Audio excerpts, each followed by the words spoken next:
Good morning. Morning. Happy Sunday. Happy Lord's Day to everyone.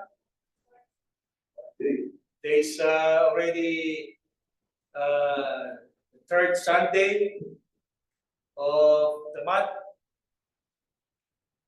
Sister Claire, I was telling you a while ago, it's already February 16. I said, yeah, time flies. And I was telling her, you never know, you'll be going to the Philippines already. And then she said, Sister Debs will be going to the Philippines also. And then she told me, later on you'll be going to. That's how time flies. And well, just like I said before, it's already the month of February, and as if we just what do you call this? Say Happy New Year yesterday. And then Brother Benny reminded me, run TMC. I don't know if you're a basketball fan, you know, run TMC. That's the players of the Golden State Warriors before Steph Curry. And Ben says it was 35 years ago already. And he said, as if it was just yesterday, he was watching them. And time flies. And really, time flies. So, and of course, we have, you know, good news. We have baptism. Remember last Sunday after worship, we went to the Presidio and one soul was baptized, Joseph Thomas. Unfortunately, he's not here, but I'm sure you'll meet him next Sunday, Lord willing. And in the mission field, Brother Art, Sister Virgin still in the Philippines. They have already, I think, five, if I'm not mistaken, 5 souls were already baptized since they arrived there. So we pray for more souls to be, you know, added in the Lord's Church in the Philippines as they continue to share the Word of God there. But this morning, I would like to share to you the message on following Jesus' example of endurance. I know last Sunday, Brother Benny has the message, looking to Jesus' examples. So I'll just follow what his message is, but this time, following Jesus' example of endurance.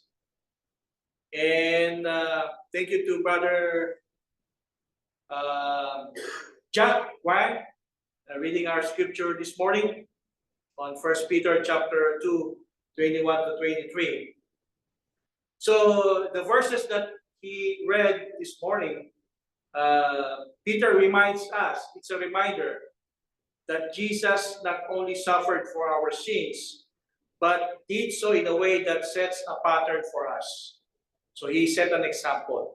That's why we have to follow Jesus' example. Looking to Jesus for example, his examples. And it is an example of unyielding endurance in the midst of trials. So, of course, being a Christian, we are not immune to trials. We will be having these trials. So this morning, I would like to share to you several key reasons why we as Christians must follow Jesus' example of endurance. Number one, endurance builds character and strengthens our faith.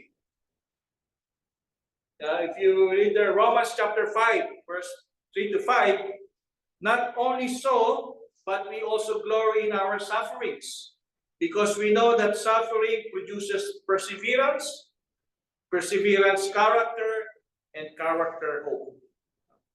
So this verse in Romans chapter 5, 3 to 5, it lays out a divine process.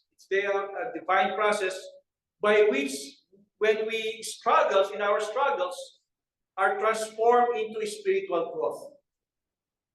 So when there is a struggle in our Christian life, it transforms for growth, spiritual growth.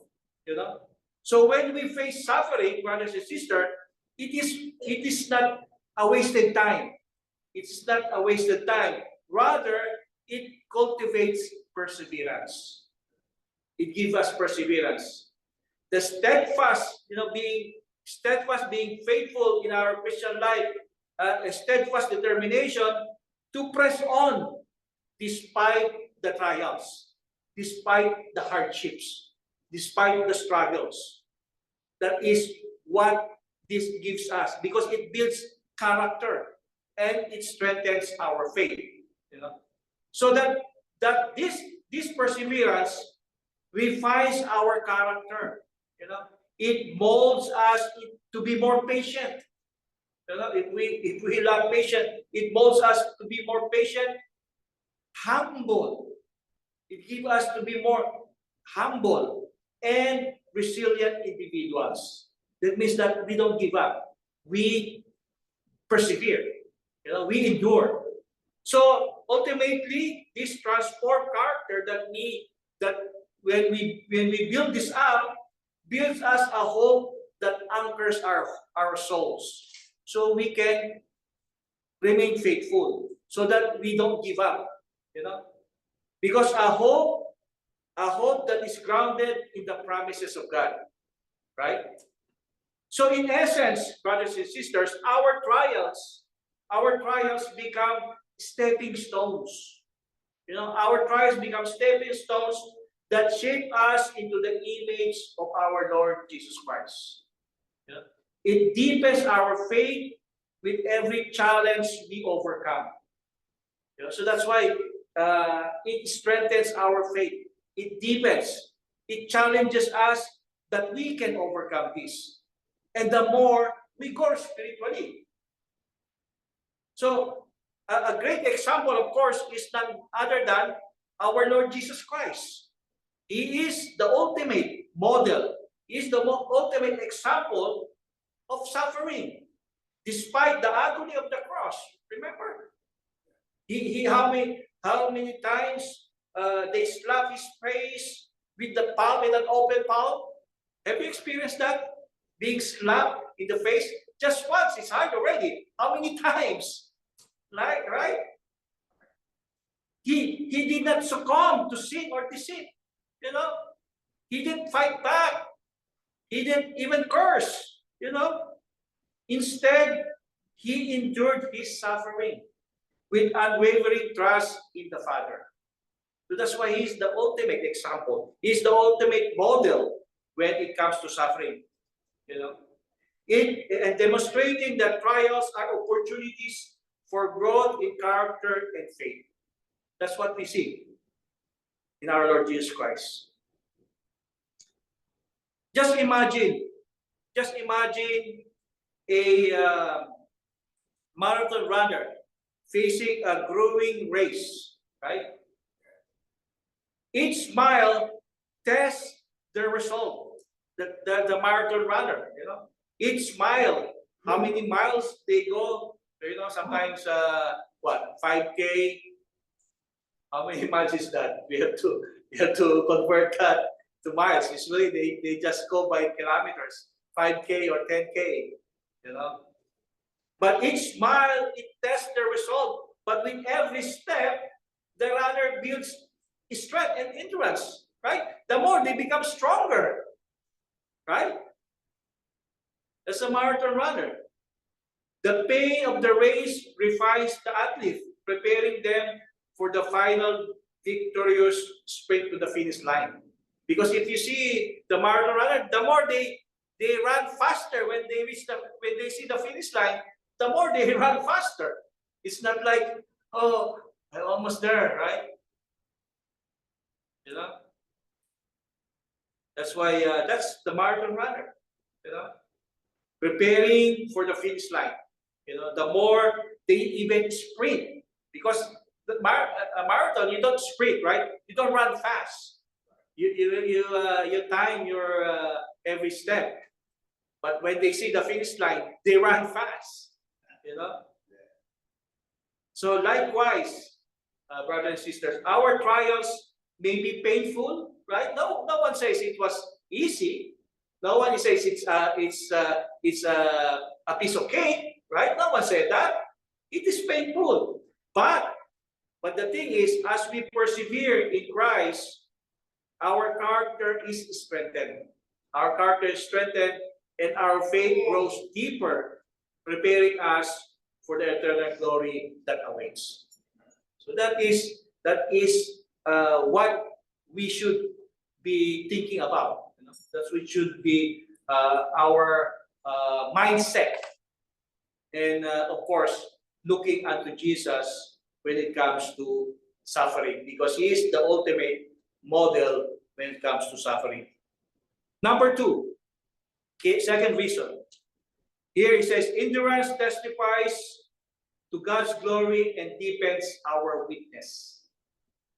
In 2 Corinthians chapter 4, 17 to 18, it reads there, for our light and momentary troubles, he said, for our light and momentary troubles are achieving for us an eternal glory that far outweighs them all.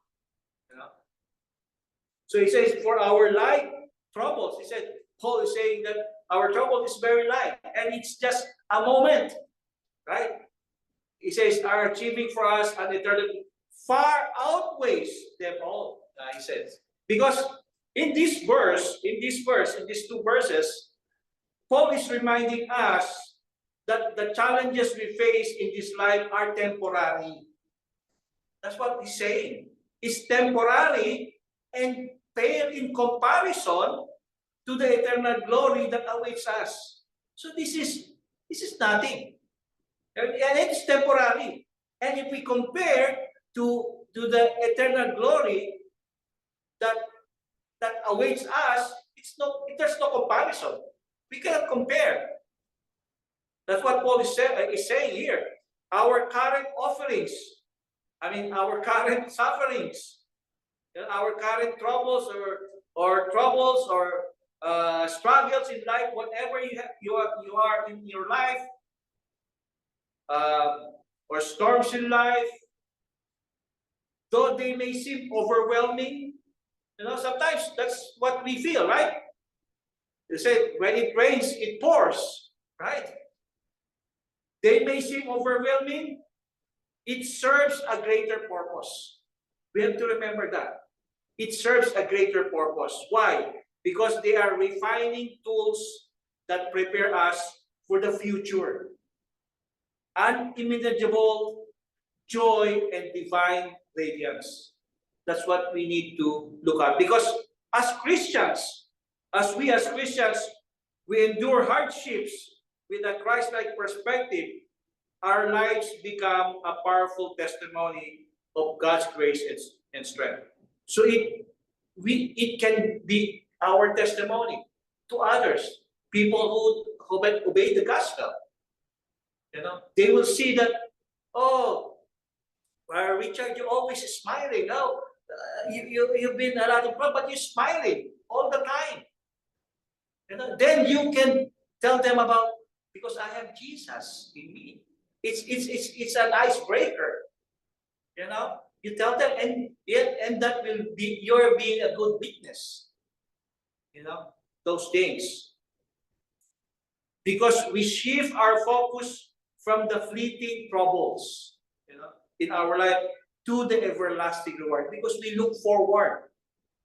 That's why we keep looking unto Jesus, so that we don't lose focus on the reward, thereby deepening our witness and drawing others toward the hope found in Christ. So we will be a good witness to others. Our actions, the way we live. Just consider Stephen. The first Christian who died without giving up his faith. Just consider him, Stephen. Even as he faced stoning, right? He is being stoned with those that stone him, those people that oppose him, right? Did Stephen fight back? No, right? His unwavering commitment and calm. He was calm as he witnessed, right? Testified the powerfully to the reality of God's presence, that God is real. That, that is not like, it's not just a figment of imagination. Just like the what Rose was talking to yesterday to that man, right? That he doesn't believe in God. So here he testifies that God is real. That he didn't give up his faith. His endurance, Stephen's endurance in the face of persecution, he became a beacon of hope. He became a beacon of hope and a clear testimony to the glory of God. So he's a good example. Stephen. Think of a diamond. Let's think for yourself. Think of a diamond forming under intense pressure. Deep within the earth, carbon is transformed into a diamond. No, I don't know this. I check Google on this. That carbon is transformed into a diamond. Its brilliance, according to the research, revealed not only after it's endured the heat, the intense heat and pressure. That's how the diamond is formed. And it compares to our faith. It compares to our faith. That we are refined under life's trials. We are refined. That if we refine, we will be like that diamond. They said, Sister Mariela, what diamond says? The girl's best friend. Right? Diamond. So you will be like a diamond, refined. Because of what? Of life's trials. That we be just like this diamond, When we endure, when we endure with Christ-like spirit, our life shine as testimonies of God's life-changing power, drawing others to the hope and to the light of the gospel, which is the power of God unto salvation, right? Romans 1:16. So that's how, that's how we endure.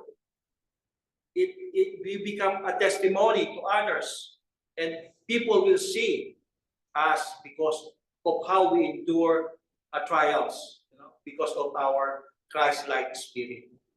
We shine. Our lives are shining, just like this diamond shining, and others are being drawn to it because this diamond. When you see a diamond, you're drawn into it, right? And that is our life too. People will be drawn to you. Oh, I want to be like that. So people are drawn because of that hope and the light of the gospel.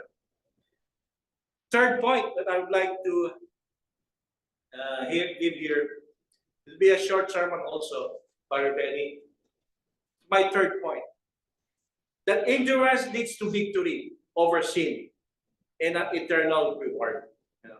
James chapter 1 verse 12. It reads, "Blessed is the man who endures temptation." He says, "Blessed is the man who endures temptation, for when he has been approved, he will receive the crown of life, which the Lord has promised to those who love him." Let me read that. Let's say, "Blessed is the man who endures temptation, for when he has been approved, what will happen? He will receive the crown of life, which the Lord promised," he said there, "to those who love him." So here, James provides a clear promise. Provides a clear promise for those who remain loyal, who remain steadfast, who remain faithful to our Lord Jesus, right? It's a promise to those who remain faithful in the face of temptation, in the face of trials. Whatever storms life throws at you, you still remain faithful. And James provides a clear promise that God, the verse emphasizes that enduring life's trial is not only an act of faith, but also a pathway to divine approval. Because he said, for when you will be approved, because when you endure temptation and you have been approved, you will receive the crown of life. And this crown of life, brothers and sisters, of course, symbolizes the ultimate reward. What is that? Eternal life and the victory over sin. You see? You'll receive the crown of life, eternal life. It is an assurance, it is an assurance that our struggles are noticed by God. So God sees. God knows if we are struggling. God knows when we have struggled in our Christian life. God sees those things. And it assures that our struggles are noticed by God and that our perseverance will be rewarded. God will reward your perseverance. And it's a promise. And we know that God doesn't lie, right? God doesn't lie. So when we choose to stand firm, we participate in the battle against sin and temptation, emerging victorious through the power of Christ's love and the promise of eternal glory. Apostle Paul is a good example. He exemplified endurance, Apostle Paul. Despite facing a lot of shipwrecks, right? Remember that? A lot of imprisonments, a lot of beatings from his fellow countrymen, he said, fellow Jew, endless hardships for the sake of the gospel. But Paul says, I press on, remember? He said, I press on toward the goal. His perseverance wasn't passive, but it is a deliberate choice to overcome sin and opposition. And it's motivated by the promise of eternal reward. Because he knows. He said, I fought a good fight, I have finished the race, I have kept the faith. So he looked forward on that. He keep on looking unto Jesus, that he knows that he will receive the reward. Just for example, picture a soldier in the midst of a battle. Just picture that for a moment. The soldier faces challenges, right? In the battlefield. Rain, mud, or snow. A lot of bullets, passing through inside of his head. Yet every hardship he overcomes brings them closer to victory and honor. Right? I don't know. I know we have a lot of veterans here, but I don't know if you saw you went to battle. I don't know if you see firefight. I don't know. But every hardship a soldier overcomes brings them closer to victory and honor, right? Because when the battle is won, they will receive what? They will receive a medal, right? The medal of the medal of valor, right? The highest the highest medal that is pinned to a soldier, right? Because of what? Because it's a symbol of valor and what? Endurance, perseverance. That's what that medal was a symbol of. In the same way, brothers and sisters, as Christians, every trial we endure as followers of Christ is a step toward conquering sin and claiming a medal. We will receive a medal too, right? What will we receive? The crown of life. That God will give us when that time comes.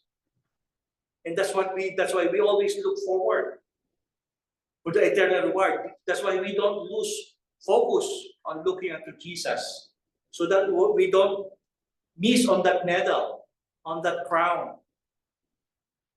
So that's why we have to endure. Keep pressing on. Life is hard, yes. No one said it's easy. No one said that it's easy. It's hard. Life is hard. But we have to press on. We have to endure because we look forward for that eternal reward. So like I said, as we conclude this morning, following Jesus' example of endurance is not merely about weathering the storms of life. To weather all of these. It is about allowing those storms, these storms, to refine us. To refine us. To strengthen our faith. And to become a testimony to others to the life-changing power of God. That's what these trials are, these storms of life. That's what Jesus endured. That's why we have to follow his example. Because as we face trials, brothers and sisters, may we remember that Jesus endured the greatest suffering of all time. We cannot outdo, or we cannot pass through that kind of suffering. We have to remember that Jesus endured it, the greatest suffering of all time, and did not sin. That's the more important thing there. Without sin. That's why trusting fully in the Father, that's what he did. That's why we have to trust God. Trust him. And he'll see us through. His example, our Lord Jesus' example, it calls us to build character. Build character. To shine as beacons for his glory. Because who will shine? Unless us, Christians, for him, right? To shine as beacons of his glory. As we shine as a beacon of light, also here, in this corner of 8 in Cramilo, we have to continue to shine. And to march on toward our eternal reward. Our eternal medal, the crown of life. But of course, we know that to march to the eternal reward, it takes the first step. And if you are here and haven't obeyed the gospel, this is the time. This is the time. Because it always starts with that first step. We cannot receive that reward if we don't obey the gospel. Or if we don't remain faithful, we don't receive that reward. That's why the gospel is the power of God to save us. Talks about the death, burial, and resurrection of our Lord Jesus Christ. And we are warned ahead of time. I mentioned this yesterday in the class, that God will punish those who will not remain faithful to him or will not even obey the gospel. So it's important that we remain faithful, that we have to endure. Let us not give up. People, I'm sure me and Brother Richard were talking about why people will give up church. You know why they stopped coming? You know, because they were not able to survive the trials. You know, things that there's a lot of factors. That's why for us, we have to endure. We know the warnings, we know the things that we need to do to remain faithful. It's all written in this book. This is our guide. Everything that pertains to life and godliness has been given to us. So we know what we need to do. So if you are here, you haven't obeyed the gospel yet, is the time. And if you have obeyed the gospel and haven't remained faithful in your life, we are here to help. Whatever your needs, we are here to help. As we all stand and sing our invitation song.